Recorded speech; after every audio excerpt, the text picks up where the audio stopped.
হাজার হাজার কোটি টাকার মালিক আপনি হলেন, আবার হাজার হাজার কোটি টাকা আপনি ঋণ করে দুনিয়া থেকে বিদায় নিলেন, লাভটা কি? এর নাম সুখ নয়। দুনিয়াও হারাবেন, আখিরাতও হারাবেন না। না, এক পয়সা ঋণ রেখে আমরা যাব না। আমার নবীজি ওসিয়তের ব্যাপারে খুব সতর্ক হতে বলেছেন। প্রত্যেকটা দিন আমার সমস্ত কিছুর হিসাব ঠিক করার দরকার আছে না নাই? যখন আমরা ঘুমাতে যাই সেই সময় আমরা বলি আল্লাহুম্মা বিসমিকা আমুতু ওয়া আহইয়া, আল্লাহ তোমার নামে মরলাম, তোমার নামে আবার জিন্দা হব। মরে যাওয়া মানে কি? ওই ঘুমটা আমার জীবনের শেষ ঘুম হতে পারে, আর না উঠতে পারি। এজন্য বালিশের নিচে হিসাবগুলো রাখা দরকার। যেন বালিশ মরে যাওয়ার সঙ্গে সঙ্গে বালিশটা খুলেই যেন সব দেখতে পারে, এই যে আমার আমলনামা সব ঠিকঠাক করে দিও। এই জন্য আমরা এই দুনিয়াতে এসেছি, ক্ষণিক মেহমান হয়ে এসেছি। আমরা সঠিক মজবুত ঈমান নিয়ে আমরা বিদায় হতে চাই। জাহান্নাম যাওয়া যাবে না। জাহান্নাম যাওয়ার জন্য 9টা অপকর্মের একটা চিত্র আজকে চিত্রায়িত করছি। নাম্বার 1, আল্লাহ রাব্বুল আলামিন 1 নাম্বার বলছেন, ওই ব্যক্তিকে আমি আল্লাহ জাহান্নামের গর্তের মধ্যে ঢুকাবো যে বান্দা দুনিয়ার জীবনে নামাজকে নষ্ট করেছে।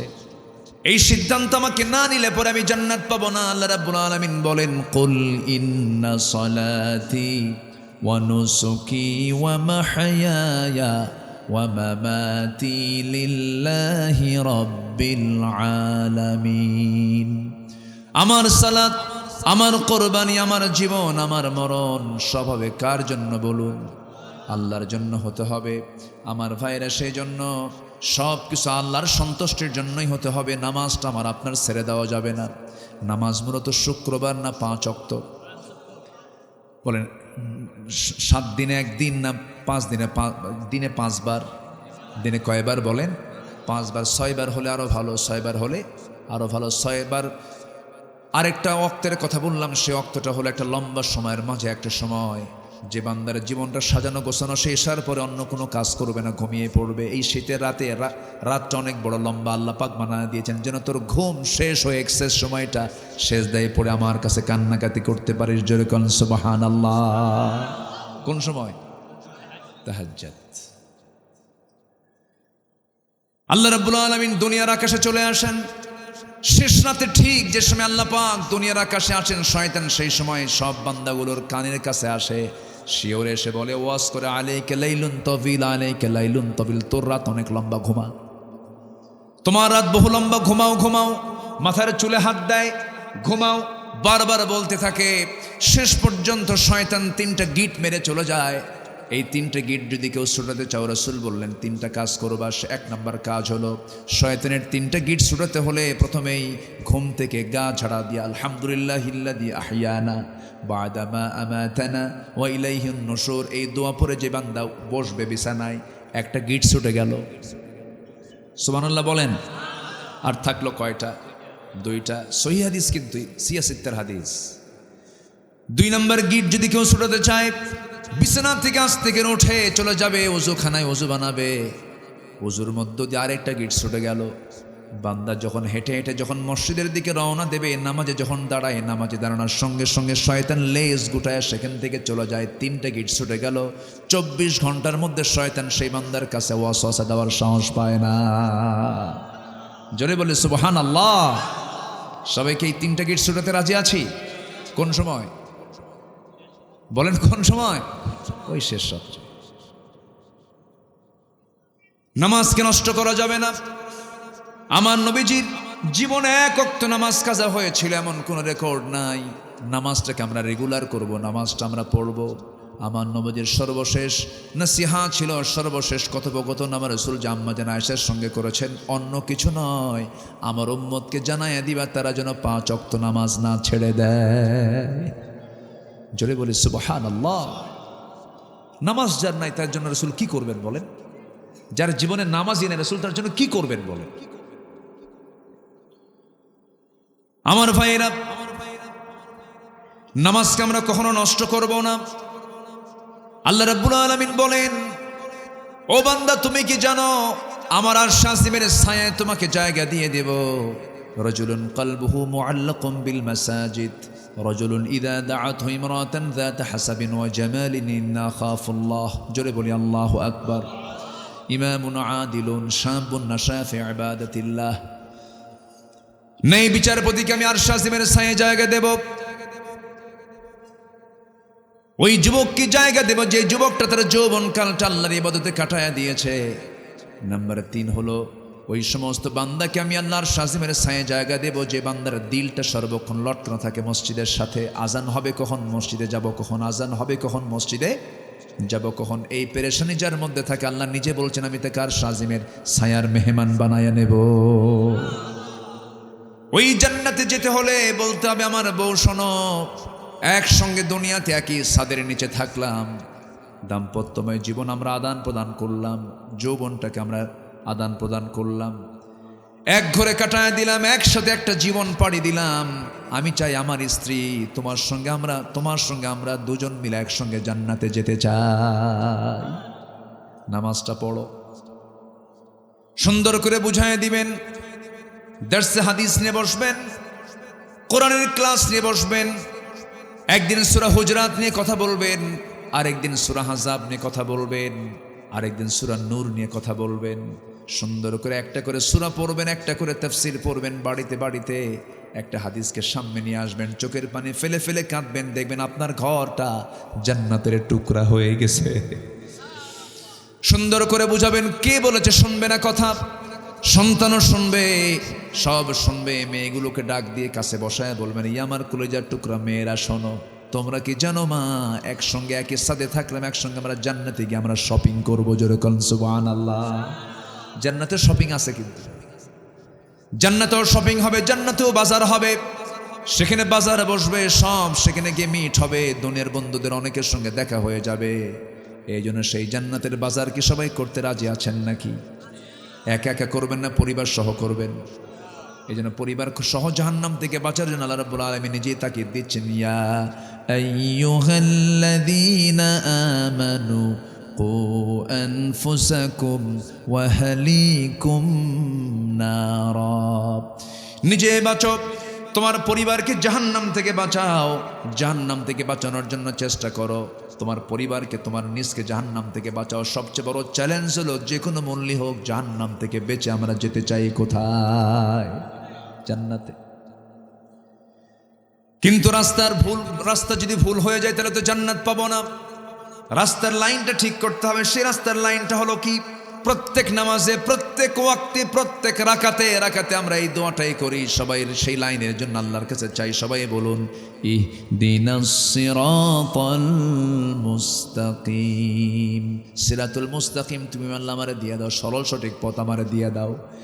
যে পথে তোমার চিরশান্তি, যে পথে জান্নাত, সেই পথ আমাকে দেখিয়ে দাও। এই দোয়াটা আমরা করি প্রত্যেক রাকাতে রাকাতে। কার কাছে? আল্লাহর কাছে আমরা করি। সেই লাইন আমাকে আপনাকে থাকতে হবে। জাহান্নামে কোনো মূল্যই হোক জাহান্নাম থেকে বাঁচার জন্য আমাকে আপনাকে চেষ্টা করতে হবে। আল্লাহ রাব্বুল আলামিন বলছেন, তুমি নামাজ নষ্ট করবে, আমি তোমাকে জাহান্নামের গর্তের মধ্যে ফেলে দেব। আর হলো ওয়াত্তাবাউশ শাহাওয়াতি ফাসাউফা ইয়ালকাউনা গাইয়া।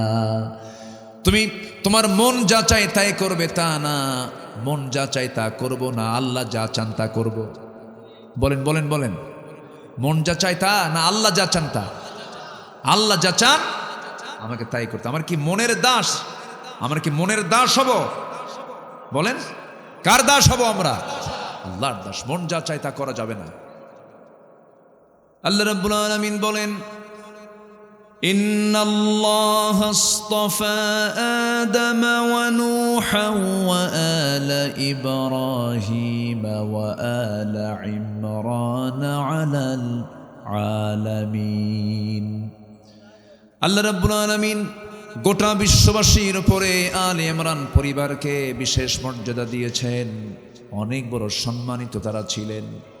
বাবা একজন বিশেষ মানুষ ছিলেন, তার কলিজার টুকরা মেয়েও একজন বিশেষ মানুষ ছিলেন। তার নামে সূরার নামকরণ করা হয়েছে।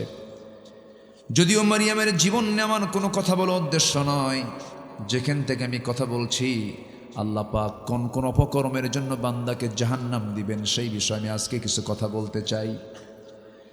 আল্লাহ রাব্বুল আলামিন আবার এই জায়গায় কিছু কিছু নবীদের গুণ নিয়েও কথা বলেছেন সূরার ভিতরে। যেমন আল্লাহ রাব্বুল আলামিন বলছেন, ওয়াযকুর ফিল কিতাবি ইসমাঈল ইন্নাহু কানা صدق إنه كان صادق الوعد وكان رسولا نبيا وكان يأمر أهله بالصلاة والزكاة وكان عند ربه مرضيا আল্লাহ পাক ইসমাইলের কথা স্মরণ করে বলছেন, ঈসা আলাইহিস সালামের দিকে তোমরা একটু স্মরণ করো, তিনি একজন সত্যবাদী ওয়াদা রক্ষাকারী একজন ব্যক্তি ছিলেন। যেরকম সুবহানাল্লাহ। যিনি দাওয়াত দিয়েছেন, যিনি নির্দেশ দিয়েছেন তার পরিবারকে, তার কি পরিবারকে, তার পরিবারকে তিনি নির্দেশ দিয়েছেন সালাতের ব্যাপারে, যাকাতের ব্যাপারে। এই জন্য আমাদের দাওয়াতটা হবে আগে বাইরে না আগে ভিতরে? আগে বাইরে না ভিতরে? ভিতরে। واذكر في الكتاب إدريس إنه كان صديقا نبيا ورفعناه مكانا عليا أولئك الذين أنعم الله عليهم من النبيين من ذرية آدم جربون الله أكبر এরপরই মহান রব্বুল আলামিন 59 নম্বর আয়াতে সুন্দর করে বলছেন, فخلف من بعدهم خلف أضاعوا الصلاة واتبعوا الشهوات فسوف يلقون غيا। এই দুনিয়াতে যারা দুইটা অপকর্ম করে, এই দুনিয়াতে যারা দুইটা অপকর্ম করে বিদায় নেবে, আল্লাহর সামনে যারা হাজির হবে, আল্লাহ তাদেরকে দুইটা অপকর্মের জন্য তিনি রাগ করে বলছেন, অবশ্যই আমি তাকে শুধু জাহান্নাম নয়, জাহান্নামের গর্তের মধ্যে আমি তাকে ঢুকাবো। জাহান্নামের কিছু কেভ আছে, কিছু গর্ত আছে, গুহা আছে, যে গুহাগুলো জাহান্নাম পর্যন্ত ভয় করে। যেমন ওয়াইল নামক দোজক আছে, ওয়াইল নামক গুহা আছে, এখানে গাইয়ুন নামে গর্ত আছে।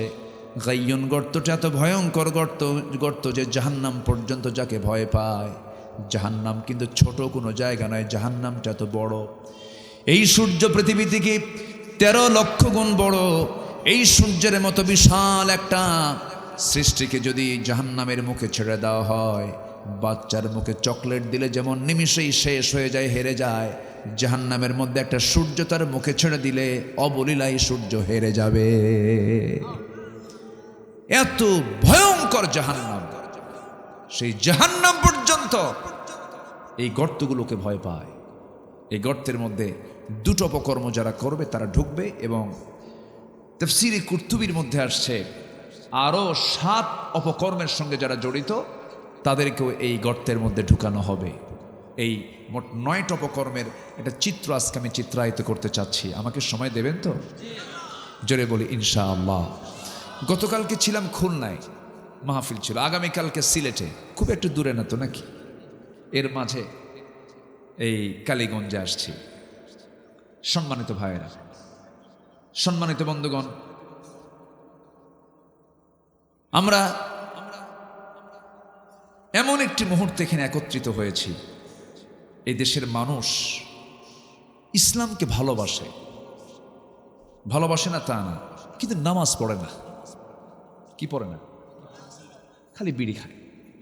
কি খায় বলেন তো? এত বিড়ি খায়, যে কোনো বাজারে ঢুকলে কিসের গন্ধ বের হয়? শুধু বিড়ির গন্ধ। মনে হয় কিছু কিছু লোকের বিড়ি খাওয়া দেখিলে মনে হয় তার জন্মই হয়েছে বিড়ি খাওয়ার জন্য। এত বিড়ি মানুষ খায়। সম্মানিত ভাইয়েরা, আমরা ইসলামকে ভালোবাসি, কিন্তু ইসলামের আইন কানুনকে আমরা অনেকে মেনে নিতে পারি না। আমার দেশে ইসলামী দলও আছে, অন ইসলামী দলও আছে, নন ইসলামিক পার্টি আছে, আবার ইসলামিক পার্টিও আছে। একটা বিশাল অংশ তারা মনে করে কি জানেন, ইসলাম শুধু নামাজে থাকবে, মসজিদ মাদ্রাসায় এইগুলো জায়গায় থাকবে। ইসলাম আবার এখান দিয়ে ইসলাম কেন ওই ক্যান্টনমেন্টে যাবে, কেন সচিবালয়ে যাবে, কেন অ্যাডমিনিস্ট্রেশনে যাবে, কেন আইন আদালতে যাবে? এটা তো দুনিয়ার কাজ। তো দিনদারির সাথে আবার এগুলোর কি দরকার? দিনদারি আর দুনিয়াদারি তো ভিন্ন। এরকম করে একটা রং কনসেপ্ট ব্রিটিশ এই জাতির মধ্যে ঢুকায় দিয়েছে। এটা ব্রিটিশদের সময় থেকে এটা চলে আসছে। কিন্তু দিনদারি আর দুনিয়াদারি এটা পৃথক কিছু নয়। স্ত্রীর সঙ্গে যে আপনি রাত্রি যাপন করছেন, এটা কি দুনিয়াদারি? বলেন, এটা কি দুনিয়াদারি? এটা কি ইবাদতের বাইরে? এটাও ইবাদত। আপনি ব্যবসায় ওজন করছেন, মাপতেছেন দাড়ি পাল্লা দিয়ে, বাটখারা দিয়ে মাপতেছেন, এখানে কি আছে? ইবাদত আছে না নাই? এটা অনেকে মানে না, এটা অনেকে মানতে চায় না। ইসলাম এমন একটি বিধানের নাম যে বিধানের ভিতরে নখ কাটবো কেমনে, নখ এই 10টা আঙ্গুল কাটবো কেমনে, এই নখ কাটার সিলসিলা কোনটা থেকে শুরু করবে সেই বিধানও ইসলামে আছে। কিন্তু ইসলাম যে সব চলুক এটা একটা মহল চায় না। এই একটা মহল আমার দেশে আছে না নেই বলেন তো? তাদের মুখ থেকে বের হয় কোরআন এবং রাজনীতি আলাদা বিষয়। কোরআন এবং রাজনীতি আলাদা বিষয়। কে বলেছে এটা? এই চিন্তা চেতনা যদি কেউ লালন করে, তাকে নতুন করে ঈমান আনতে হবে। নতুন করে ঈমান আনা দরকার তার। রাজনীতি শিখতে হলে কোরআন থেকে রাজনীতি শিখতে হবে। কোরআন ছাড়া পৃথিবীতে যত রাজনীতি আছে সব হচ্ছে সন্ত্রাস নির্ভর রাজনীতি, আর কোরআন দিয়েছে হলো আদর্শ নির্ভর রাজনীতি। কিন্তু এটাই তো বললে আমরা জঙ্গিবাদী হয়ে যাই, আমরা মৌলবাদী হয়ে যাই, আমরা রক্ষণশীল হয়ে যাই, কত কথা আমাদের সাথে লাগায় দেয়। কিন্তু আমাদের ফার্স্ট অ্যান্ড লাস্ট বক্তব্য একটা, আল্লাহর কথার সঙ্গে আমরা একমত। আলা লাহুল খালক ওয়াল আমর, সৃষ্টি যার, হুকুম চলতে হবে তার। কি ঠিক কিনা বলেন? এই পৃথিবীতে মানুষ ছাড়া কোনো প্রাণী আছে আল্লাহর হুকুম মানে না? শুধু সমস্যা কার মধ্যে? তাছাড়া কোনো প্রাণীর কি সমস্যা আছে? সমস্ত মাখলুক আল্লাহর হুকুম মেনে চলে। সূর্য পূর্ব দিগন্ত উদিত হয়, পশ্চিম দিগন্তে গিয়ে নেমে যায়, অস্তমিত হয়ে যায়। চাঁদ রাতের বেলা রাতের ঘড়ি হয়ে আমার আপনার চোখের সামনে ভেসে আসে। 7 সমুদ্র আল্লাহর হুকুমগুলো মেনে চলে, সমস্ত প্রাণীগুলো আল্লাহর হুকুম মেনে চলে। লা তাফকাহুনা তাসবিহাহুম, তারা যে তাসবিহ প্রকাশ করে তোমরা তা বুঝো না। আমার বন্ধুগণ, শুধুমাত্র মানুষের জন্যই সমস্যা। মানুষ তার সুবিধা মতো ইসলাম মানতে চায়। মানুষ কি তার নিজের সুবিধা ইসলাম মানবে, না আল্লাহর হুকুমে ইসলাম মানবে? কার নিয়মে? কার নিয়মে? আল্লাহর নিয়মে মানতে হবে। ইসলাম এক জায়গায় মানার বিধান নয়, ইসলাম সব জায়গায় মানতে হবে। নামাজও ইসলাম, সমাজও ইসলাম। একই ব্যক্তি মাহফিল কমিটির সভাপতি, আবার যাত্রা কমিটির সভাপতি। কে বলেন আছে কিনা? একই ব্যক্তি, ডাবল স্ট্যান্ডার্ড। যখন সে মাহফিল আসে মনে হয় জিব্রাইল নামছে আসমান থেকে, এত সুন্দর সুরত, আতর সুরমা লাগায়া মনে হয় জিব্রাইল ফেল। আবার ওই ব্যক্তি যখন যাত্রায় গেছে, একদম ও একটা নিজে একটা অভিনেতা, চলে গেছে। এই চরিত্র মুসলমানের হবে না। আমার দেশে বহু হাজি আছে, হজ করতে যায়, অভিনয় করে, আছে না? চিত্র জগতের নায়ক নায়িকা অভিনয় করে, আবার ওইদিকে চলে যায় ওমরায়। ওমরায় গিয়ে ফেসবুক লাইভে এসে বলে, প্রিয় দেশবাসী, আমি ওমরায় আসছি, আমার জন্য দোয়া করবেন, আমি যেন ওমরার সকল কাজ যেন সুন্দরভাবে সম্পূর্ণ করে দেশে ফিরে যেন সিনেমার বাকি কাজ সম্পূর্ণ করতে পারি। কি কথা কি বুঝতেছেন? মানে শয়তানও কয় তোর সে আমি ভালো আছি। এই সমস্ত চরিত্র নিয়ে জান্নাত পাওয়া যাবে না। জান্নাত পেতে হলে আগে তাগুতের কাফির হতে হবে, তাগুতকে আগে অস্বীকার করতে হবে, তাগুতকে বাদ দিতে হবে, এরপর ঈমান আনতে হবে। আল্লাহ পাক ঈমান আনতে আগে বলেন নাই। সূরা ফুরকানের শেষ দিকে যান, 11টা কাজের পর আল্লাহ পাক বলছেন 12 নম্বর ঈমান আনো, ইল্লা মান তাবা ওয়া আমানা ওয়া আমিলা সালিহান। 12টা কাজের পর 11টা কাজের পর বলছেন ঈমান আনো।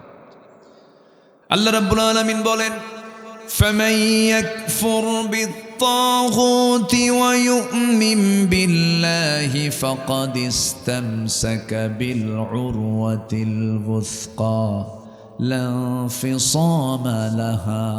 জোরে বলুন আল্লাহু আকবার। যে ব্যক্তি তাগুতের কাফির হবে, তাগুতকে যে অস্বীকার করবে, এবং যারা ঈমান আনবে। এই জন্য আগে তাগুতকে অস্বীকার করতে হবে। তাগুত হলো ঈমান পরিপন্থী যে কাজগুলো, ইসলাম পরিপন্থী যে কাজগুলো, সেগুলো হলো তাগুত। যে নিজে ইসলামকে মানতে চায় না, অপরকে মানতে বাধা দেয়, এমন লোক বুঝি আমার দেশে নাই? আসতে বলবেন না, আছে না নাই? নিজের কায়েমি স্বার্থের জন্য দিনকে রাত, রাতকে দিন করে যারা দুনিয়ার বুকে চলতে চায়, এই সমস্ত অন্যায়ের বিরুদ্ধে আগে আমাকে প্রতিবাদী হতে হবে। ওই চিন্তা চেতনাকে সম্পূর্ণ বর্জন করতে হবে, একদম নির্ভেজাল ঈমান আনতে হবে। আল্লাহ রাব্বুল আলামিন বলছেন, উদখুলু ফিস-সিলমি কাফা ওয়ালা তাত্তাবিউ খুতুওয়াতিশ শাইতান। জোরে বলুন আল্লাহু আকবার। ইসলামের ভিতরে পুরোপুরি দাখিল হয়ে যাও, শয়তানের পদাঙ্ক অনুসরণ করো না। শয়তান বুঝে এলাকায় আসে না। শয়তান আসে কালীগঞ্জে না? একটু মনে হয় সিনে কম। হ্যাঁ, আমাদের আব্বা আদম আলাইহিস সালাতু ওয়াস সালাম এবং হাওয়া আলাইহিস সালাতু ওয়াস সালামকে ওয়াসওয়াসা দিয়েছিল কোথায় গিয়ে? শয়তান কোন তো জান্নাতের ভিতরে। ফাযাল্লাহুমাশ শাইতান, শয়তান দুজনকে পদস্খলন ঘটায় দিল জান্নাতের মধ্যে গিয়ে। জান্নাত যদি শয়তান চেনে, কালীগঞ্জ চেনে না? হ্যাঁ, চেনে।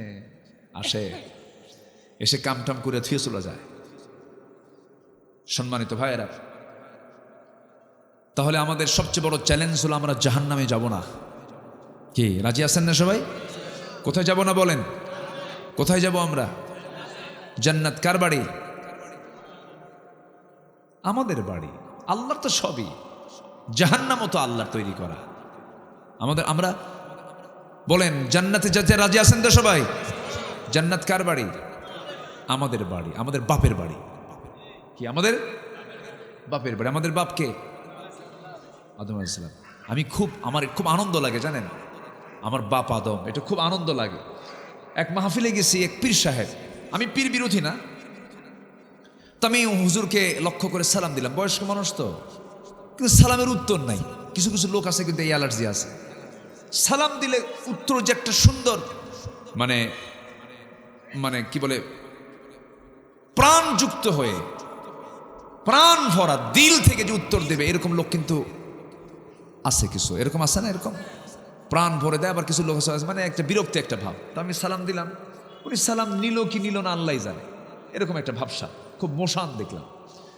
তো আমি বললাম, ওনাকে জিজ্ঞাসা করলাম, উনি কথা বলতে চাচ্ছেন না, হয়তো অসুস্থ হতে পারেন, এরকম হতে পারেন। যাই হোক, এক পর্যায়ে আমি থেকে বললাম, হুজুর আপনার একটু মেহরবানি করে আপনার পরিচয়টা।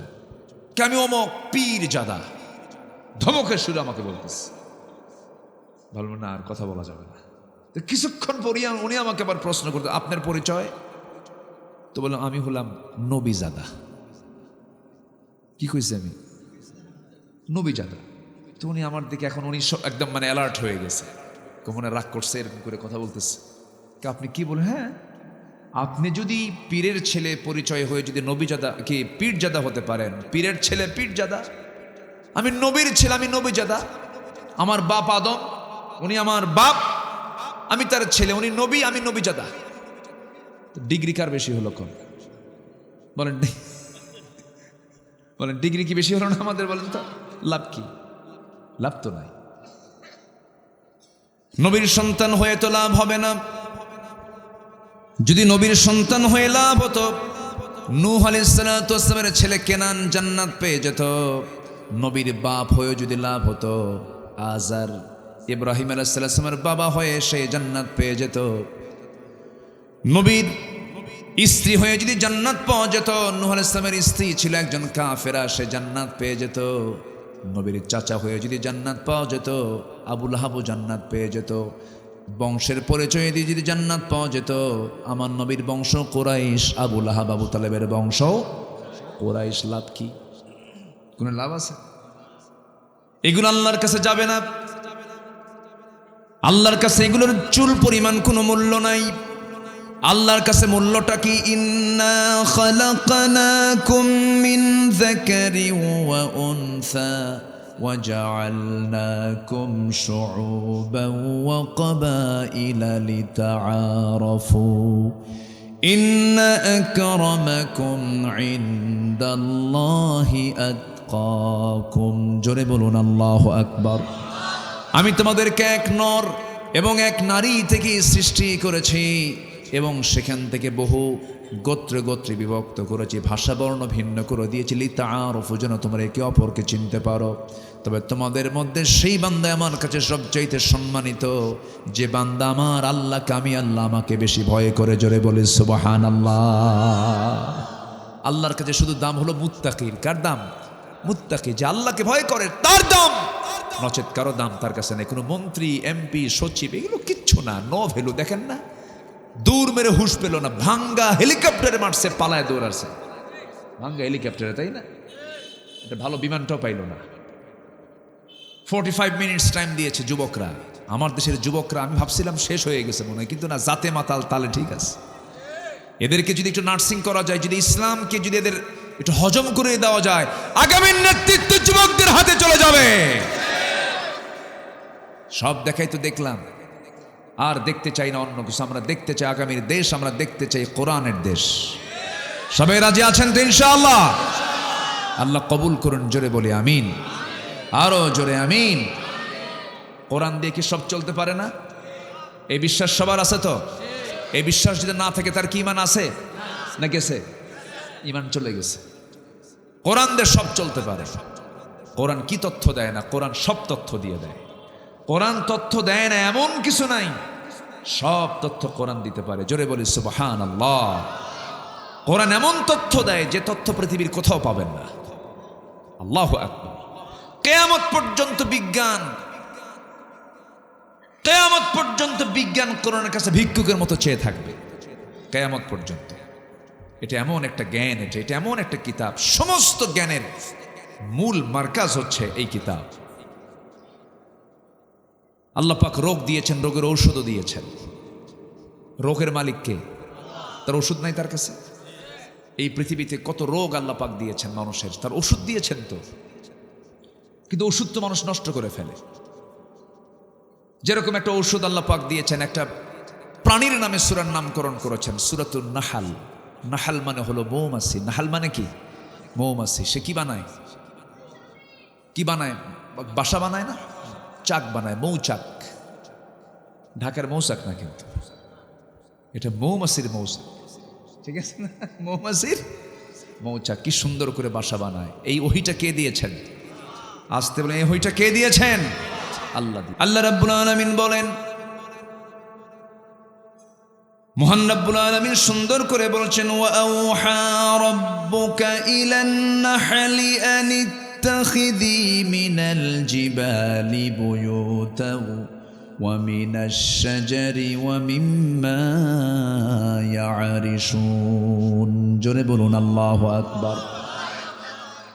আল্লাহ রাব্বুল আলামিন মৌমাছিকে ওহী দিলেন, পাহাড়ের পাদদেশে বাসা বানাও, এরপরে গাছের ডালে বাসা বানাও, মৌচাক সুন্দর করে বাসা বানায় ফেলো, এবং সেখানে তুমি সুন্দর করে মধুগুলো সংগ্রহ করো, মধুগুলো জমা করো, কারণ আমি আল্লাহ রাব্বুল আলামিন সমস্ত রোগের ঔষধ আমি এর মধ্যে রেখে দিয়েছি। কেমন করে তিনি ঔষধটা রেখে দিয়েছেন? কি দামি ঔষধ আল্লাহ রাব্বুল আলামিন এর মধ্যে দিয়ে দিয়েছেন। একটু গবেষণায় আজ সব বের হয়েছে, আরো কিয়ামত পর্যন্ত এই গবেষণা চলতেই থাকবে। 1973 সালে একজন বড় বিজ্ঞানী, অস্ট্রিয়ান একজন বিজ্ঞানী কার্ল ভন ফ্রিচ, সে একটা গবেষণা করে শুধু মৌচাকের, মৌমাছি নিয়ে গবেষণা করে সে নোবেল পুরস্কার পায়।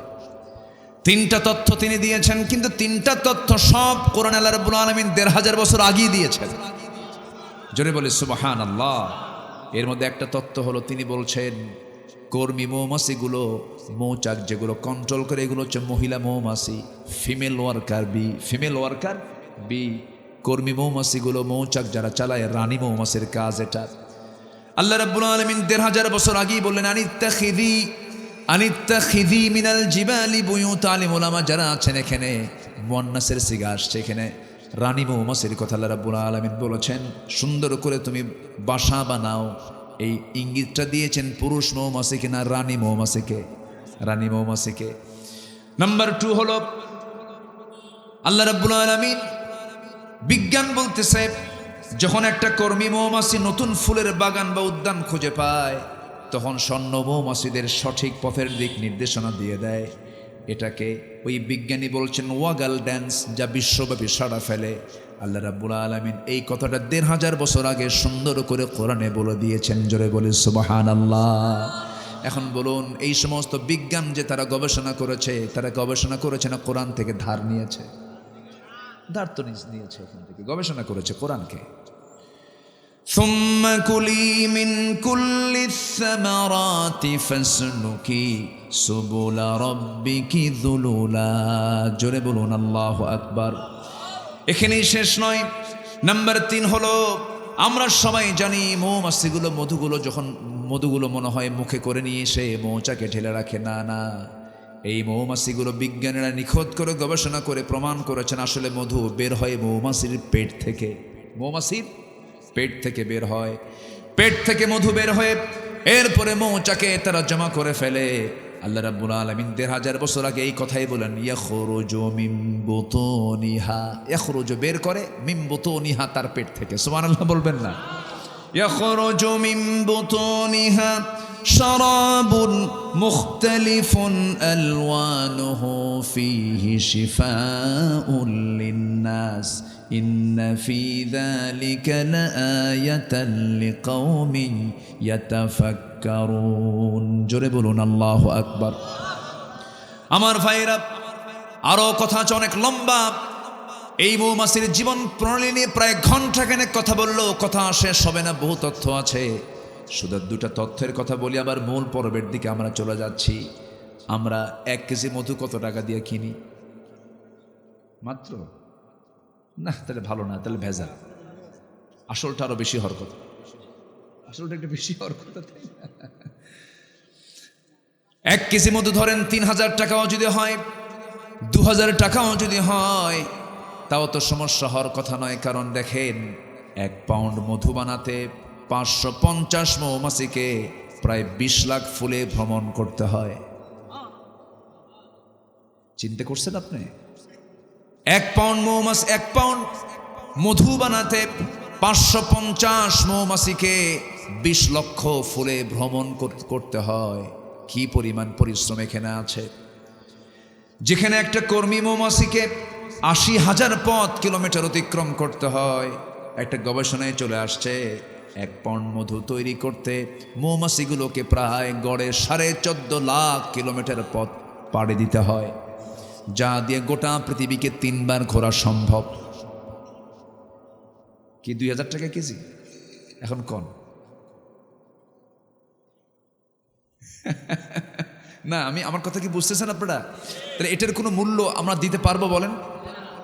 এটা যদি কোনো মানুষকে দেওয়া হতো দায়িত্ব যে মধুগুলো বানা, মৌমাছির ডিপার্টমেন্ট দেখেন, সে 14.5 লক্ষ কিলোমিটার পথ পাড়ি দিয়ে 1 পাউন্ড মধু আনতেছে আপনার মৌচাকে। আল্লাহু আকবার বলে। কি আল্লাহ আছেন তো নাকি? আল্লাহ কি আমাদের দেখেন?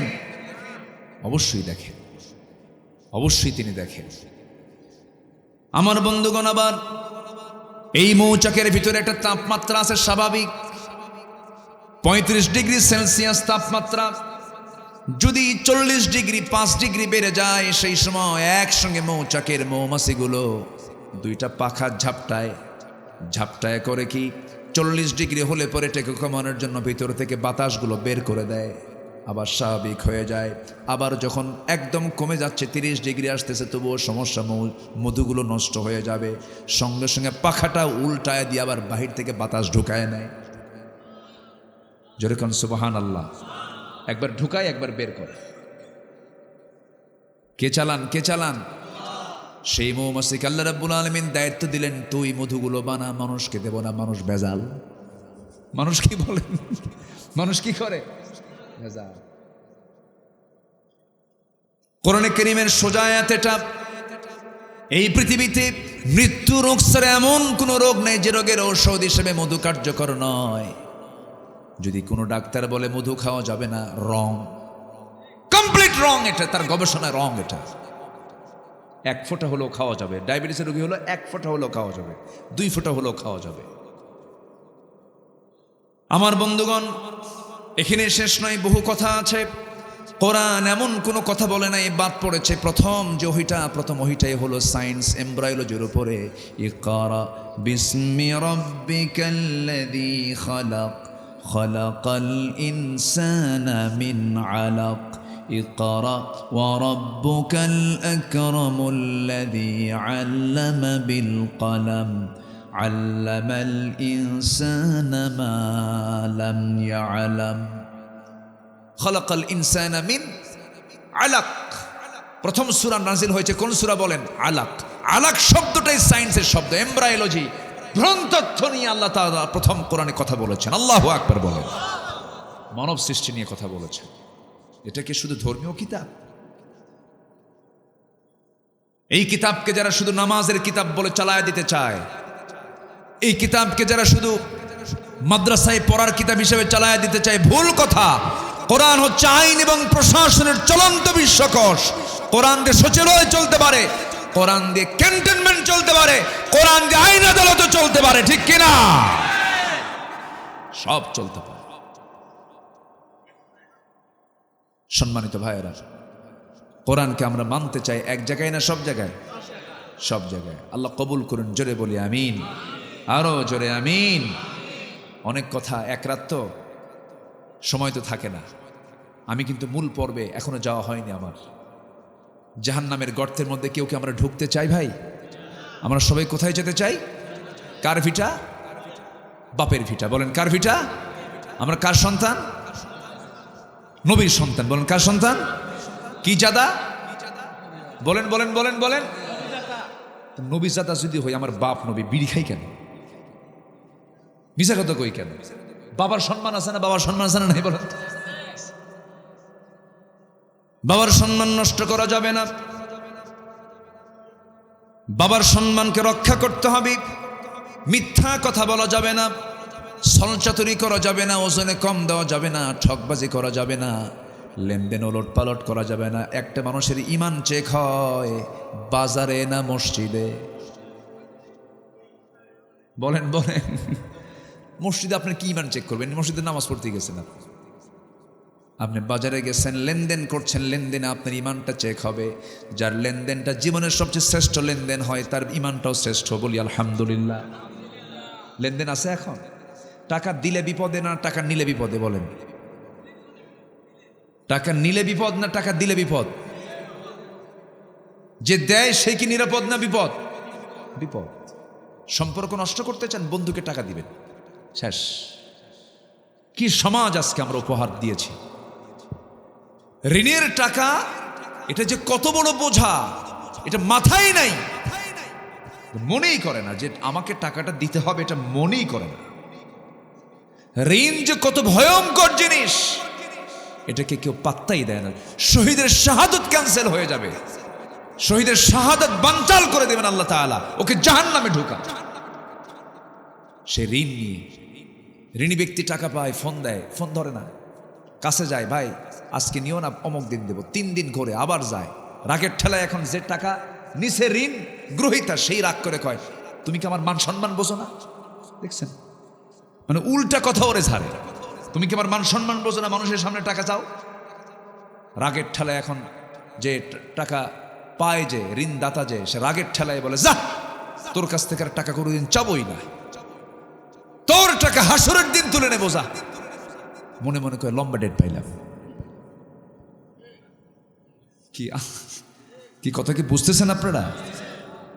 আছে কি না বলেন? আছে কি না? নামাজও পড়ে কিন্তু। হাজার হাজার কোটি টাকার মালিক, আবার ওইদিকে হাজার হাজার কোটি টাকার ব্যাংকে লোন। আবার লেখা থাকে কি কি লেখা থাকে? কাদেরকে বয়কট করুন? না, ওই যে ঋণ খেলাপি, যারা ঋণ খেলাপিদের কি করুন? বয়কট করুন। উনি তো ব্যাংকার, উনি ব্যাংকে চাকরি করেছে, লেখা থাকে প্রত্যেকটা খামে ঋণ খেলাপিদের বয়কট করুন। হাজার হাজার কোটি টাকার মালিক আপনি হলেন, আবার হাজার হাজার কোটি টাকা আপনি ঋণ করে দুনিয়া থেকে বিদায় নিলেন, লাভটা কি? এর নাম সুখ নয়। দুনিয়াও হারাবেন, আখিরাতও হারাবেন। না না, এক পয়সা ঋণ রেখে আমরা যাব না। আমার নবীজি ওসিয়তের ব্যাপারে খুব সতর্ক হতে বলেছেন। প্রত্যেকটা দিন আমার সমস্ত কিছুর হিসাব ঠিক করার দরকার আছে না নাই? যখন আমরা ঘুমাতে যাই সেই সময় আমরা বলি আল্লাহুম্মা বিসমিকা আমুতু ওয়া আহইয়া, আল্লাহ তোমার নামে মরলাম, তোমার নামে আবার জিন্দা হব। মরে যাওয়া মানে কি? ওই ঘুমটা আমার জীবনের শেষ ঘুম হতে পারে, আর না উঠতে পারি। এজন্য বালিশের নিচে হিসাবগুলো রাখা দরকার। যেন বালিশ মরে যাওয়ার সঙ্গে সঙ্গে বালিশটা খুলেই যেন সব দেখতে পারে, এই যে আমার আমলনামা সব ঠিকঠাক করে দিও। আমার বন্ধুগণ, এই জন্য আমরা এই দুনিয়াতে এসেছি, ক্ষণিক মেহমান হয়ে এসেছি। আমরা সঠিক মজবুত ঈমান নিয়ে আমরা বিদায় হতে চাই। জাহান্নাম যাওয়া যাবে না। জাহান্নাম যাওয়ার জন্য 9টা অপকর্মের একটা চিত্র আজকে চিত্রায়িত করছি। নাম্বার 1, আল্লাহ রাব্বুল আলামিন 1 নম্বর বলছেন, ওই ব্যক্তিকে আমি আল্লাহ জাহান্নামের গর্তের মধ্যে ঢুকাবো যে বান্দা দুনিয়ার জীবনে নামাজকে নষ্ট করেছে। কি নষ্ট করেছে? এদেশে সবচেয়ে কি নষ্ট বিষয় হয়? কেউ কিছু কয়? কেউ কিছু কয় না। রাষ্ট্র যদি ইসলাম থাকতো পিটাইয়া নামাজ পড়াতো। ওই যে বাচ্চা ওষুধ খায় না, বাচ্চা কি করে? বাচ্চার মা কি করে? বাচ্চা ওষুধ খায় না, বলে বাবা খা, খা বাবা, তোর অসুখ তো, তুই খা, তোর 104 ডিগ্রি হয়ে গেল, এরপরও খায় না। তখন কি করে?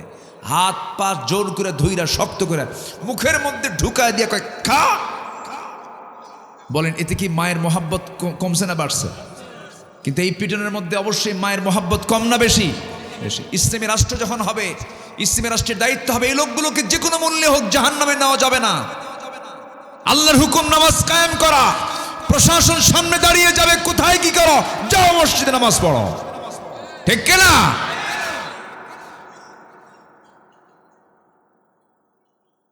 কিন্তু কে বলবে? কে নামাজের কথা বলবে? যে নামাজের কথা বলবে যে নেতা, ও নিজেই তো নামাজ পড়ে না, গাঁজা খায় শীত হয়ে পড়ে থাকে। রাতের বেলা মদের বোতল নিয়ে বসে থাকে কারা? নারীগুলোকে নিয়ে বোট ক্লাবে বসে থাকে কারা? ওই বোট ক্লাবের যে অপকর্মগুলো তাদের সঙ্গে কারা জড়িত? একটাও নাই কিন্তু এখন।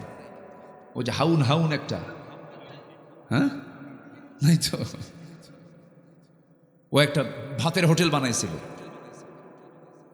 মন যা চেয়েছে তাই করেছে। ওয়ালাকুম ফিহা মা তাশতাহি আনফুসুকুম। ওরা দুনিয়া কি জান্নাত বানায় ফেলছিল, এখন আর খুঁজে পাওয়া যাচ্ছে না। 16 বছর ধরে এক নেতাকে দেখেছি, শুধু একটাই বক্তব্য, ওই নোয়াখালী বাড়ি, মাইক পাইলেই খালি বলতো খেলা হবে। প্রতিবন্ধী নেতা, প্রতিবন্ধী নেতা। এটা মানুষ মানুষ এত নিচে নামে, মানুষ এত জঘন্য হয়।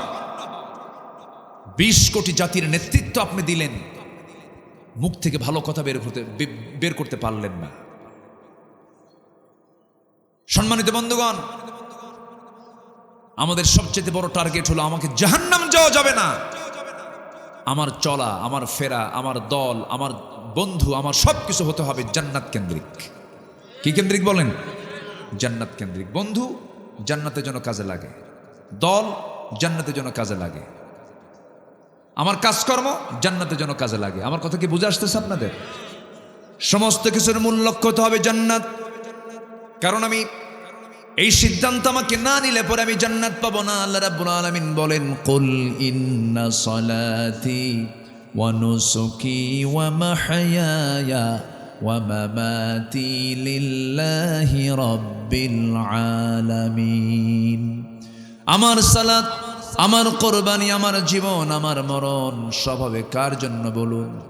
আল্লাহর জন্য হতে হবে। আমার ভাইরা, সেই জন্য সব কিছু আল্লাহর সন্তুষ্টির জন্যই হতে হবে। নামাজটা আমার আপনার ছেড়ে দেওয়া যাবে না। নামাজ মূলত শুক্রবার না 5 ওয়াক্ত? বলেন 7 দিনে 1 দিন না 5 দিনে? দিনে 5 বার। দিনে কয়বার বলেন? 5 বার। 6 বার হলে আরো ভালো, 6 বার হলে আরো ভালো। 6 বার। আরেকটা ওয়াক্তের কথা বললাম, সে ওয়াক্তটা হলো একটা লম্বা সময়ের মাঝে একটা সময়, যে বান্দার জীবনটা সাজানো গোছানো শেষ হওয়ার পরে অন্য কোনো কাজ করবে না, ঘুমিয়ে পড়বে। এই শীতের রাতে, রাতটা অনেক বড় লম্বা, আল্লাহ পাক বানিয়ে দিয়েছেন যেন তোর ঘুম শেষ হয়ে এক্সেস সময়টা সেজদায় পড়ে আমার কাছে কান্নাকাটি করতে পারিস। জোরে কোন সুবহানাল্লাহ। কোন সময়? তাহাজ্জুদ। আল্লাহ রাব্বুল আলামিন দুনিয়ার আকাশে চলে আসেন কোন সময়? দুপুরে, বিকেলে, সন্ধ্যায়? সকালে কোন সময়? শেষ রাত্রে। আর ওই সময় আকাম কুকাম কম হয় না বেশি হয়? বলেন বলেন। আকাম কুকামগুলো 10 বদমাইশরা করে কোন সময় বেশি বলেন? ওই শেষ রাত্রের দিকে। কেন করে জানেন? শয়তান ওই সময় ওয়াজ করতে আসে, হাদিসে আসছে। শয়তান কি করে?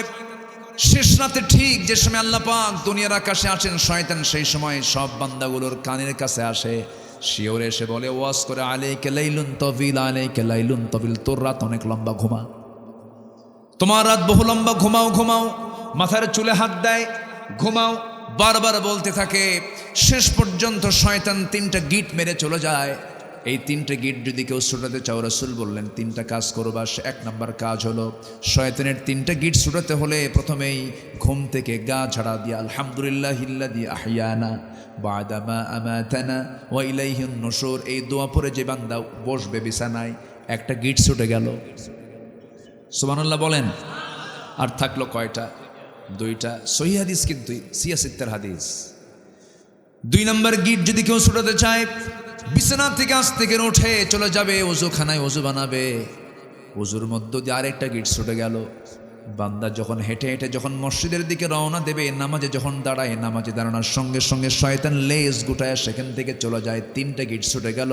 24 ঘন্টার মধ্যে শয়তান সেই বান্দার কাছে ওয়াসওয়াসা দেওয়ার সাহস পায় না। জোরে বলে সুবহানাল্লাহ। সবাইকে এই 3টা গিট ছুটাতে রাজি আছি? কোন সময় বলেন? কোন সময়? ওই শেষ রাত্রে। নামাজকে নষ্ট করা যাবে না। আমার নবীজির জীবনে 1 ওয়াক্ত নামাজ কাজা হয়েছিল এমন কোনো রেকর্ড নাই। নামাজটাকে আমরা রেগুলার করব, নামাজটা আমরা পড়ব। আমার নবীজির সর্বশেষ নসিহা ছিল, সর্বশেষ কথোপকথন আমার রাসূল আম্মা জান আয়েশার সঙ্গে করেছেন, অন্য কিছু নয়, আমার উম্মতকে জানাইয়া দিবা তারা যেন 5 ওয়াক্ত নামাজ না ছেড়ে দেয়। জোরে বলি সুবহানাল্লাহ। নামাজ যার নাই তার জন্য রাসূল কি করবেন বলেন? যার জীবনে নামাজই নেই, রাসূল তার জন্য কি করবেন বলেন? আমার ভাইয়েরা, নামাজকে আমরা কখনো নষ্ট করব না। আল্লাহ রাব্বুল আলামিন বলেন, ও বান্দা তুমি কি জানো আমার আরশ আসিমের ছায়ায় তোমাকে জায়গা দিয়ে দেব। রাজুলুন কলবুহু মুআল্লাকুম বিল মাসাজিদ, রাজুলুন ইযা দাআতহু ইমরাতান যাত হাসাবিন ওয়া জামালিন ইন্না খাফুল্লাহ। জোরে বলি আল্লাহু আকবার। ইমামুন আদিলুন শাবুন নাশা ফি ইবাদাতিল্লাহ। নেই বিচারপতিকে আমি আরশ আসিমের ছায়ায় জায়গা দেব। ওই যুবককে জায়গা দেব যে যুবকটা তার যৌবনকালটা আল্লাহর ইবাদতে কাটায়া দিয়েছে। নাম্বার 3 হলো, ওই সমস্ত বান্দাকে আমি আল্লাহর শাজিমের ছায়ে জায়গা দেব যে বান্দার দিলটা সর্বক্ষণ লটকানো থাকে মসজিদের সাথে। আজান হবে কখন, মসজিদে যাব কখন, আজান হবে কখন, মসজিদে যাব কখন, এই পেরেশানি যার মধ্যে থাকে, আল্লাহ নিজে বলছেন আমি তাকে আর শাজিমের ছায়ার মেহমান বানায়া নেব। কত বড় দামি অফার! আর শাজিম কয় তলায় আছে? আর শাজিম কি 3 মাইল দূরে? হ্যাঁ, কয় আকাশ উপরে বলেন? 7 আকাশের উপরে। কয় আকাশ? আমরা কয় আকাশ দেখি? কি আকাশ? আকাশ দেখতে কেমন? নীল না, আসলে আকাশ দেখতে নীল না। ওয়াস-সামা'i যাতির রাজা, ওয়াস-সামা'i যাতির রাজা। আকাশের কালার মূলত নীল নয়, এটার কালার একমাত্র জানেন তিনি কে? আল্লাহ। ব্লু স্কাই আমরা বলি শুধু। সম্মানিত ভাইয়েরা, এই আকাশে কেউ যেতে পারছেন? বলেন, কেউ যেতে পারছেন আপনারা? কেউ কি পৃথিবীর কোনো মানুষ যেতে পেরেছে? শুধু একজন গিয়েছেন, তিনি হচ্ছেন মুহাম্মদুর রাসূলুল্লাহ। মুহাম্মদুর রাসূলুল্লাহ। আমরা যেখানে বসে আছি এখান থেকে আকাশ যে কত দূর, এটা আমরা কোনোদিন বের করতে পারবো না। শুধু আমরা দেখি মানুষ একটু চাঁদের দেশে গেছিল। চাঁদ তো সবচেয়ে কাছাকাছি একটা অঞ্চল। চাঁদের দেশে 1970 সালে নীল আর্মস্ট্রংরা গিয়েছেন। মঙ্গল গ্রহে মানুষ গেছে।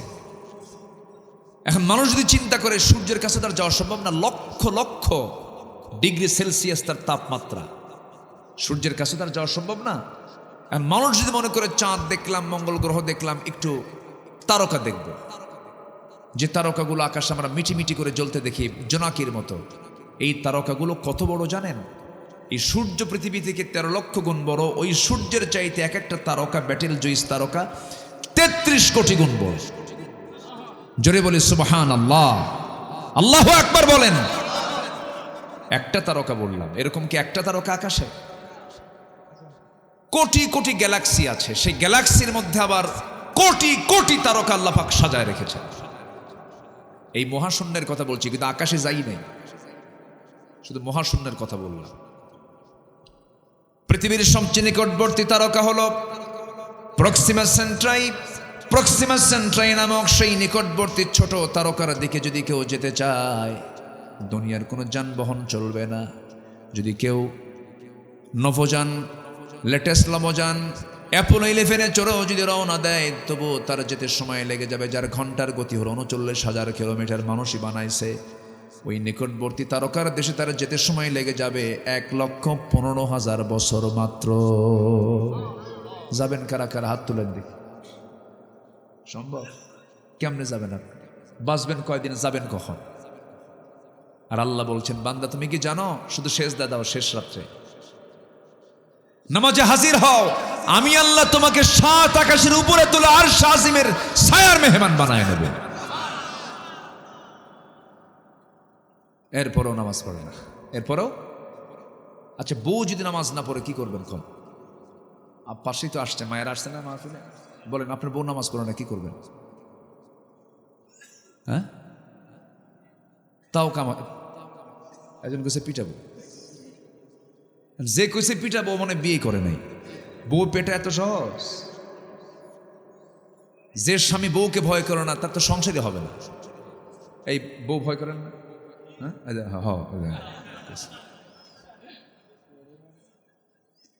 বউকে না ভয় করলে তো সংসারই হবে না আপনার। এ তো বিশাল বড় দারোগা, তো উপায় নাই। আপনি রাস্তায় হাঁটতেছেন, বউকে নিয়ে হয়তো কোনো একটা ইজি বাইকে চড়ে, অটোতে চড়ে আপনি যাচ্ছেন, হঠাৎ করে অটোতে সামনে এক বেহায়া মহিলা বসে গেছে। হয় না এরকম? হয় না?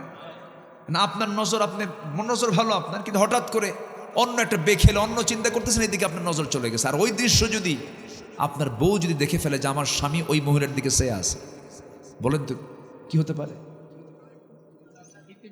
সারাদিন কিছু হবে না, বাইরে ঘোরাফেরা শেষ, কিচ্ছু হবে না। শুধু সন্ধ্যার পরে গিয়ে বসবেন, বসার পরে যদি একটা ডাক দেন, ঝর্ণা, সুইটি এক কাপ চা নো তো, তোমার সুইটি, তোমার নজর আগে ঠিক করো। নামাজ পড়ে নজর ঠিক নাই, কি কথা কি বুঝতেছেন? এই জন্য বউকে ভয় করেন এমন লোক নাই দুনিয়াতে। সবাই বউকে ভয় করে। বউ আমার ভয় না, এটা সম্মান। এটা কি বলেন তো? সম্মান। মারবেন কেন আপনি? তার যৌবন আপনার কাছে আছে, আপনার যৌবন তার কাছে আছে, আপনি তাকে কেন মারবেন? আপনি কি জানেন, আপনার স্ত্রী যদি বলে আমার স্বামী ভালো, আল্লাহ বলবেন ওই বান্দা ভালো, তো মারলে পারে ভালো কবে? খেলে বলে পারে আমার স্বামী পিটায়। আমার স্বামী কি করে? পিটায়। মারা যাবে না, সুন্দর করে বোঝাতে হবে। ওই জান্নাতে যেতে হলে বলতে হবে, আমার বউ শোনো, একসঙ্গে দুনিয়াতে একই ছাদের নিচে থাকলাম, দাম্পত্যময় জীবন আমরা আদান প্রদান করলাম, যৌবনটাকে আমরা আদান প্রদান করলাম, এক ঘরে কাটায় দিলাম, একসাথে একটা জীবন পাড়ি দিলাম। আমি চাই আমার স্ত্রী তোমার সঙ্গে আমরা দুজন মিলে একসঙ্গে জান্নাতে যেতে চাই। নামাজটা পড়ো, সুন্দর করে বুঝায় দিবেন, দর্সে হাদিস নিয়ে বসবেন, কোরআনের ক্লাস নিয়ে বসবেন। একদিন সূরা হুজরাত নিয়ে কথা বলবেন, আরেকদিন সূরা আহজাব নিয়ে কথা বলবেন, আরেকদিন সূরা নূর নিয়ে কথা বলবেন। সুন্দর করে একটা করে সূরা পড়বেন, একটা করে তাফসীর পড়বেন। বাড়িতে বাড়িতে একটা হাদিসকে সামনে নিয়ে আসবেন, চোখের পানি ফেলে ফেলে কাঁদবেন, দেখবেন আপনার ঘরটা জান্নাতের টুকরা হয়ে গেছে। সুন্দর করে বুঝাবেন, কে বলেছে শুনবে না কথা? সন্তানও শুনবে, সব শুনবে। মেয়েগুলোকে ডাক দিয়ে কাছে বসায় বলবেন, এই আমার কলিজার টুকরা মেয়েরা শোনো, তোমরা কি জানো মা, একসঙ্গে একই সাথে থাকলাম, একসঙ্গে আমরা জান্নাতে গিয়ে আমরা শপিং করবো। জোরে কোন সুবহানাল্লাহ। জান্নাতের শপিং আছে, কিন্তু জান্নাতেও শপিং হবে, জান্নাতেও বাজার হবে। সেখানে বাজারে বসবে সব, সেখানে গিয়ে মিট হবে, দুনিয়ার বন্ধুদের অনেকের সঙ্গে দেখা হয়ে যাবে। এই জন্য সেই জান্নাতের বাজার কি সবাই করতে রাজি আছেন নাকি? একা একা করবেন না, পরিবার সহ করবেন। এই জন্য পরিবার সহ জাহান্নাম থেকে বাঁচার জন্য আল্লাহ রাব্বুল আলামিন নিজেই তাকিদ দিচ্ছেন, ইয়া আইয়ুহাল্লাযীনা আমানু কু আনফুসাকুম ওয়া আহলিকুম নারা। নিজে বাঁচো, তোমার পরিবারকে জাহান্নাম থেকে বাঁচাও। জাহান্নাম থেকে বাঁচানোর জন্য চেষ্টা করো। তোমার পরিবারকে, তোমার নিজকে জাহান্নাম থেকে বাঁচাও। সবচেয়ে বড় চ্যালেঞ্জ হলো যে কোনো মূল্যে হোক জাহান্নাম থেকে বেঁচে আমরা যেতে চাই কোথায়? জান্নাতে।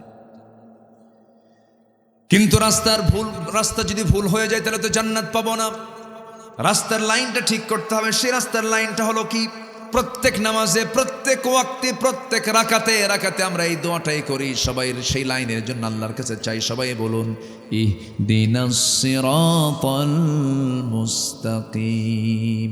সিরাতুল মুস্তাকিম তুমি আল্লাহ আমারে দিয়ে দাও, সরল সঠিক পথ আমারে দিয়ে দাও। যে পথে তোমার চিরশান্তি, যে পথে জান্নাত, সেই পথ আমাকে দেখিয়ে দাও। এই দোয়াটা আমরা করি প্রত্যেক রাকাতে। কার কাছে? আল্লাহর কাছে আমরা করি। সেই লাইন আমাকে আপনাকে থাকতে হবে। জাহান্নামে কোনো মূল্যই হোক জাহান্নাম থেকে বাঁচার জন্য আমাকে আপনাকে চেষ্টা করতে হবে। আল্লাহ রাব্বুল আলামিন বলছেন, তুমি নামাজ নষ্ট করবে, আমি তোমাকে জাহান্নামের গর্তের মধ্যে ফেলে দেব। আর হলো ওয়াত্তাবাউশ শাহাওয়াতি ফাসাউফা ইয়ালকাউনা গাইয়া। তুমি তোমার মন যা চায় তাই করবে তা না, মন যা চায় তা করব না, আল্লাহ যা চান তা করব। বলেন বলেন বলেন, মন যা চায় তা না, আল্লাহ যা চান তা? আল্লাহ যা চান আমাকে তাই করতে। আমার কি মনের দাস? আমরা কি মনের দাস হব? বলেন, কার দাস হব আমরা? আল্লাহর দাস। মন যা চায় তা করা যাবে না। মন যা চেয়েছে তাই তারা করেছে এই 16 বছর। কি ঠিক কি না? আল্লামা সাঈদীর মতো মানুষটাকে কেমনে মানলো ওরা? এটা কি মেনে নেওয়ার মতো? বলেন। এই তাফসীর মাহফিলগুলোতে আসলে মনে হয় তার কথা, বারবার মনে হয়। আজকে চেয়ার আছে, মঞ্চ আছে, আসল লোকটা নাই। আমরা তাকে হারিয়ে ফেলেছি। আমাদের মাঝ থেকে তাকে ষড়যন্ত্র করে হত্যা করে আমাদের মাঝ থেকে মাইনাস করে দেওয়া হয়েছে। সম্মানিত ভাইয়েরা, আমার স্পষ্ট ভাষায় জানান দিতে চাই, আল্লামা সাঈদীর খুনের সাথে যারা জড়িত অবিলম্বে তাদেরকে গ্রেফতার করে চূড়ান্ত শাস্তি নিশ্চিত করা হোক। সব বিচারের আগে এই কিংবদন্তির হত্যার বিচার আমার বাংলার জমিনে হওয়া দরকার। এটা কম বড় অপূরণীয় ক্ষতি হয়েছে জাতির, অপূরণীয় ক্ষতি। চুল পরিমাণ কোনো মায়া দয়া মনই তো নাই, ওদের হৃদয় আছে। হৃদয় থাকলে তো এরকম করতো না। উনি মারা গেছেন, লাশটার উপরে জুলুম করা হয়েছে। গতকালকে আমি খুলনার মাহফিলে বলেছি, আপনার এই খুলনাকে আল্লামা সাঈদী খুব ভালোবাসতেন। উনি চেয়েছিলেন আমার খুলনাতে আমার কবর হোক। উনি ওসিয়ত করেছেন, তার ওসিয়তটা রক্ষা করা হয়নি। মিন বাদি ওসিয়্যাতিন, কোরআন শরীফের একটা হুকুম, ওসিয়ত আগে পূরণ করতে হয়, এটাও তাকে করতে দেওয়া হয় নাই। সম্মানিত ভাইয়েরা, রাগ করতেছেন নাকি আপনারা? কথাগুলো কি বলার দরকার আছে? তাহলে মন যা চায় না, আল্লাহ যা চান।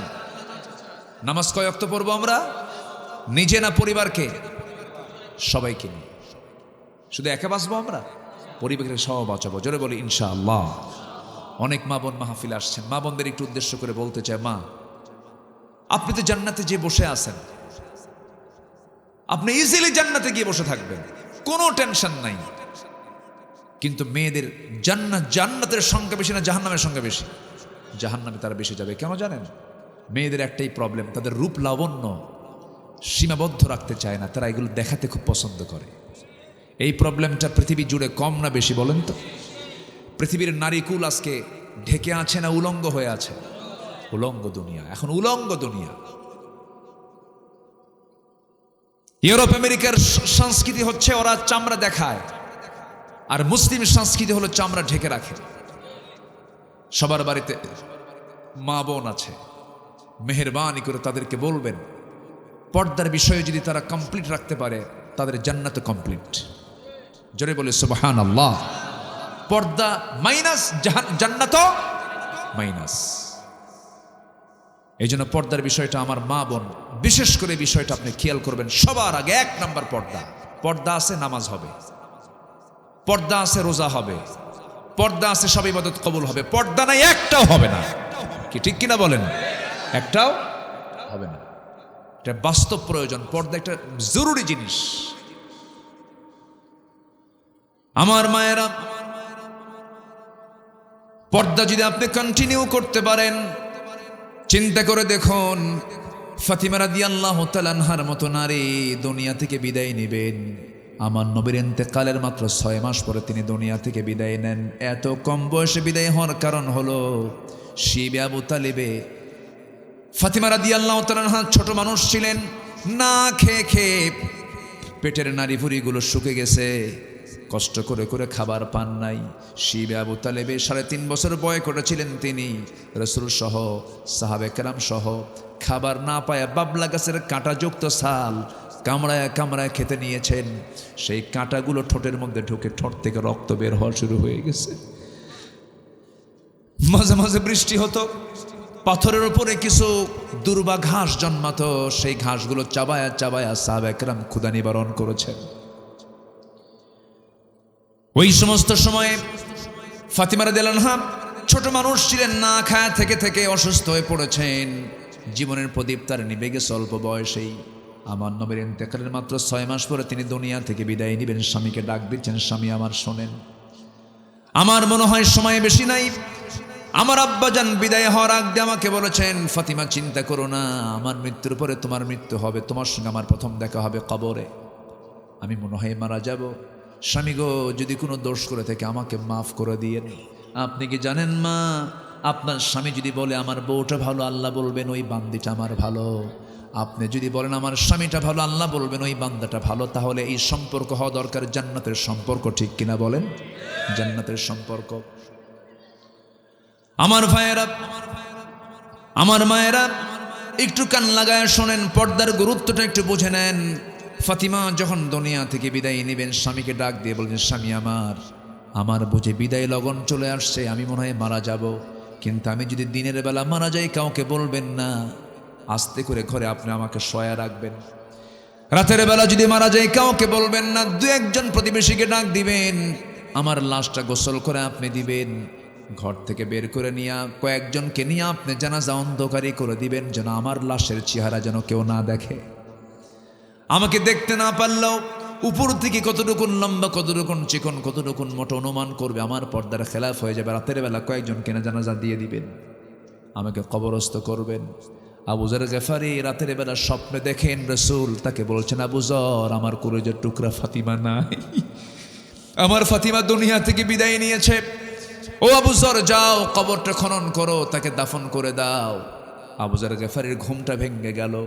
সোজা আলীর বাড়িতে গিয়ে বলছেন, আলী দরজা খোলো, তুমি আমাকে সংবাদ দাও নাই, কিন্তু রাসূল আমাকে সংবাদ দিয়ে দিছে। কোদাল নিয়ে চলে গেছেন কবরে। কোদাল দিয়ে কবর খনন করতেছিলেন। এই আবেগী সাহাবী, ইনি খুব আবেগী সাহাবী ছিলেন। দিন গ্রহণ করে রাসূল বললেন, কাউকে প্রকাশ করতে দিও না, কোথাও গিয়ে বলতে যেও না, তোমাকে মেরে ফেলবে আরবের কুরাইশরা। তিনি করলেন কি, দিন গ্রহণ করেই কাবার চত্বরে দাঁড়ায় চিৎকার মেরে বলছেন, লা ইলাহা আশহাদু আল্লা ইলাহা। রক্তাক্ত হয়ে গেছেন আবু যর গেফারি। রাসূল বললেন পরবর্তীতে, আবু যর, তুমি এমন করে প্রকাশ্যে বলতে গেলে, কেন আমি তোমাকে বাধা দিলাম, এরপরে তুমি কেন বললা হুজুর? এত বড় মহাসত্য আমি কেমন করে আড়াল করব? প্রয়োজনে মরে যেতাম, তবু হক আমি আড়াল করতে পারতাম না। যেরকম সুবহানাল্লাহ। কবর খনন করা শেষ হলো। কবর খনন করে সেখান থেকে বের হয়ে আসলেন। আবেগ আপ্লুত হয়ে, কবর তো কথা বলে না, কবরকে লক্ষ্য করে শুধু বলতেছেন, কবর রে, আজকে তোর মধ্যে যাকে রাখতেছি সে কিন্তু সাধারণ কোনো নারী না, হাসান হোসেনের মা, কলিজার টুকরা, বিশ্বনবীর একমাত্র কলিজার টুকরা মেয়ে, জান্নাতের সমস্ত মহিলাদের সর্দারিনী খাতুনে জান্নাত ফাতিমা। খবরদার, কবর, এই মহিলার সাথে অসম্মান আচরণ করা যাবে না। কিন্তু আবেগ আপ্লুত হয়ে কথাগুলো বলছেন।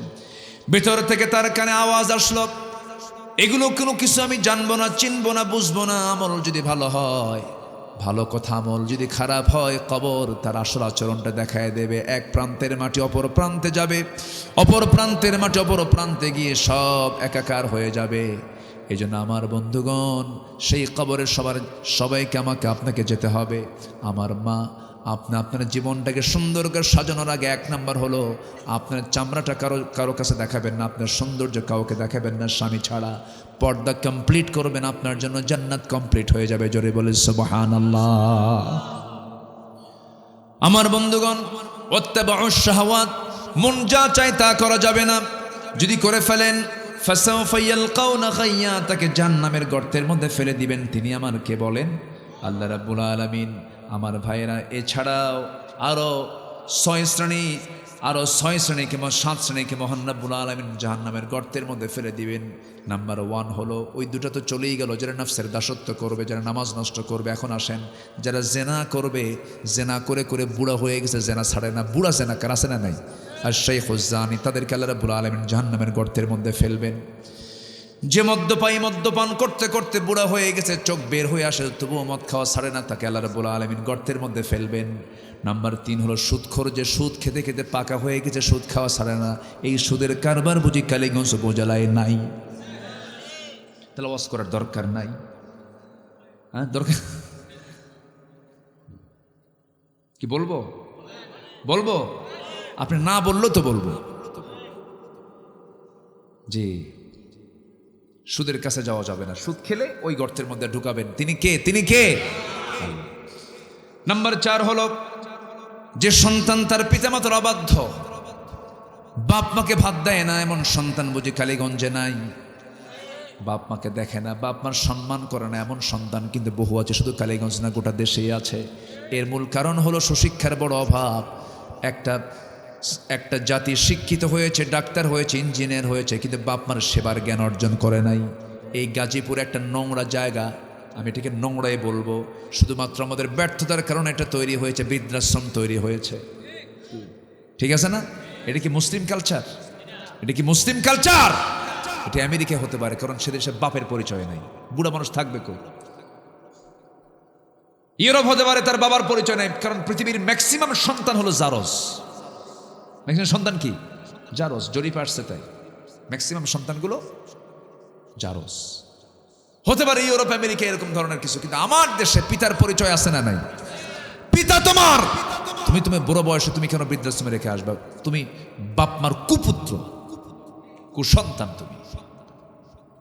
আমাকে অনেকে বলে আমি বৃদ্ধাশ্রম গড়ে তুলব। কেন? বৃদ্ধাশ্রমের কালচার না করে বরঞ্চ সামাজিকভাবে প্রতিরোধ গড়ে তোলো। কোন সন্তান বাপ মাকে ভাত দেন, ওকে বয়কট করো। কি ঠিক কিনা? বয়কট করো। কষ্ট পাচ্ছেন মনে হয়। নাম্বার 5 হলো, যে মিথ্যা সাক্ষী দেবে। কি সাক্ষী দেবে? মিথ্যা সাক্ষী যারা দেবে, কারণ মিথ্যা সাক্ষীর ফলাফলটা ভয়ঙ্কর হয়। একটা ভালো মানুষের বড় বিপদ হয়ে যায় মিথ্যা সাক্ষীর কারণে।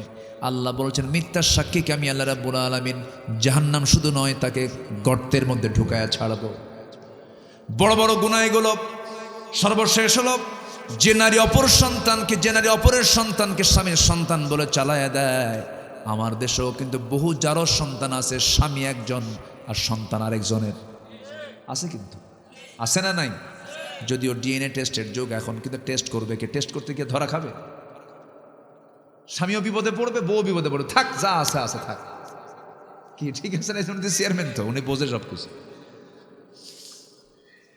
এই সমস্ত কারবার যারা করবে, আল্লাহ রাব্বুল আলামিন তাদেরকে জাহান্নামের গর্তের মধ্যে ফেলে দিবেন। মা, এই বিষয়গুলো খেয়াল করবেন। আমার ভাইরা, বিষয়গুলো খেয়াল করবেন। আল্লাহ রাব্বুল আলামিন আমাদের সবাইকে আমল করার তৌফিক দান করুন। জোরে বলি আমিন। ফজর পড়বেন কারা কারা? একটা হাত তুলে দেখান তো দেখি। জোরে বলি, ইয়া আল্লাহ, আমাদেরকে ফজর, জোহর, আসর, মাগরিব, এশা 5 ওয়াক্ত সালাত আদায় করার তৌফিক তুমি আল্লাহ দিয়া দাও। জোরে বলি আমিন। আরো জোরে আমিন। আপনারা কষ্ট দিয়ে ফেললাম মনে হয়, আমি আর কথা বাড়াবো না। জি, যতটুকু হয়েছে আমরা ফজর পড়বো না ইনশাআল্লাহ। আগামীকালকে আমার মাহফিল হলো দিনের বেলা, সেই সিলেট জকিগঞ্জ নাকি বলে একটা উপজেলা আছে, গোয়েনঘাট, হ্যাঁ এর পাশে। জি, আমরা যতটুকু শুনেছি আমল করলে কিন্তু অনেক লাভ হবে। আমল করবো না ইনশাআল্লাহ। এই মাহফিল বয়স কত? 30 বছর। মাশাআল্লাহ, জি, অনেকে ইন্তেকাল করেছেন। আমার ভাই জান, ওই যে ভাই আমাকে দাওয়াত দিয়েছেন, ওর নাম যেন কি, মাহবুব ভাই। হ্যাঁ, মাহবুব ভাই, তার আব্বা দুনিয়া থেকে বিদায় নিয়েছে। আল্লাহ তুমি তার কবরটাকে জান্নাতের টুকরা বানায় দাও, জোরে বলি আমিন। আপনাদের টিচার ছিলেন, আল্লাহু আকবার। শ্রেষ্ঠ সন্তান হচ্ছে শিক্ষকরা, উনি শিক্ষক ছিলেন। আল্লাহ তুমি তার কবরটাকে জান্নাতের টুকরা বানায় দাও। যে যেখানে আছেন আমরা চাইবো এখন কার কাছে? জি, আলহামদুলিল্লাহ। আমরা নামাজের মতো করে বসি, তাশাহুদের সূরতে বসি, আমরা আল্লাহর কাছে চাবো আল্লাহ যেন আমাদের সকলের জিন্দেগীর গুনাহগুলোকে মাফ করে দেন। জি, সবাই বলি জি। হ্যাঁ, আলহামদুলিল্লাহ। জি, সবাই বলে সুবহানাকা আল্লাহুম্মা ওয়া বিহামদিকা আশহাদু আল্লা ইলাহা ইল্লা আনতা আস্তাগফিরুকা ওয়া আতুবু ইলাইকা। চিৎকার মেরে বলি, ইয়া আল্লাহ, আমার জীবনের সগীরা কবীরা, ছোট বড় সব গুনাহ তুমি আল্লাহ মাফ করে দাও। জোরে বলুন, ইয়া রাব্বাল আলামিন। যে আমরা চাইবো কার কাছে? আল্লাহর কাছে। দোয়া চাই সবার কাছে। সবাইকে আমার জন্য দোয়া করবেন, আমিও দোয়া করি আপনার জন্য। শুধু আমি আপনাকে এতটুকু বলতে চাই, আমি গোটা দেশে যত উপজেলায় মাহফিল করেছি, যত উপজেলায়, সব উপজেলায় তো যাওয়া হয়েছে, যাই, উপজেলা ভিত্তিক সবচেয়ে বেশি মাহফিল আমি কালীগঞ্জে করেছি, চুপাইল সহ আরো কোথায় কোথায় যেন গেছি। কালীগঞ্জের মানুষ কেন যেন মানে একটু বেশি বেশি ডাকে, আসি। তো যাই হোক, আসুন আমরা আল্লাহর কাছে চাবো। কার কাছে যাবো আমরা বলেন তো? আল্লাহর কাছে আমরা চাবো। যে কেউ দোয়া করেন, আপনি দোয়া করেন। জি, আল্লাহুম্মা আমিন। রব্বানা যালামনা আনফুসানা ওয়া ইল্লাম তাগফির লানা ওয়া তারহামনা লানাকুনান্না মিনাল খাসিরিন। রব্বানা লা তুযিগ কুলুবানা বা'দা ইদ হাদাইতানা ওয়া হাব লানা মিন লাদুনকা রাহমাতান ইন্নাকা আনতাল ওয়াহ্হাব। আয় আল্লাহ তাআলা, হাজারো মুসলমান নরনারী নিয়ে তোমার কালামের দুটো আয়াতকে সামনে রেখে জাহান্নামের গর্তের মধ্যে ঢোকার কারণগুলো কি, এই শীর্ষক কিছু কথা বলেছি। তোমার দিন জমিনে প্রতিষ্ঠা হলে পরে কি তার কল্যাণ হবে, কি তার উপকারিতা হবে, এই বিষয়ে কিছু কথা বলেছি। তোমার কোরআনের সৌন্দর্য নিয়ে কিছু কথা বলার চেষ্টা করেছি। শাহী দরবারে কাঙ্গাল ভিখারির মতো দুটো হাত পেতেছি। আল্লাহ, গুনার দিকে নজর দিও না, বান্দা মনে করে তামাম জিন্দেগির সমস্ত গুনাহগুলোকে মেহেরবানি করে মাফ করে দাও। জনম দুঃখিনী মা যারা বিদায় নিয়েছেন, জিন্দেগির গুনাহগুলো মাফ করো, কবরগুলোকে জান্নাতের টুকরা বানায়া দাও। অনেক আলোচনা শেষ করে বাড়ি ফিরে যাব রে, বাড়িতে ফিরে গিয়ে সব দেখব কিন্তু মাকে পাবো না। আয় আল্লাহ তাআলা, সেই মা সেই বাপ যারা দুনিয়া থেকে বিদায় নিয়েছেন, কবরের সমস্ত আযাব মাফ করে দাও, কবরগুলোকে জান্নাতের টুকরা বানায়া দাও। আব্বা আম্মার জন্য কি দোয়া তাও শিখিয়ে দিয়েছো। দিল থেকে, মনটা থেকে হাত একটু উঁচু করে আওয়াজ দিয়ে দিয়ে আমার সঙ্গে ঠোঁট মিলায় বলুন, রব্বিরহামহুমা কামা রব্বায়ানি সগীরা। রব্বিরহামহুমা কামা রব্বায়ানি সগীরা।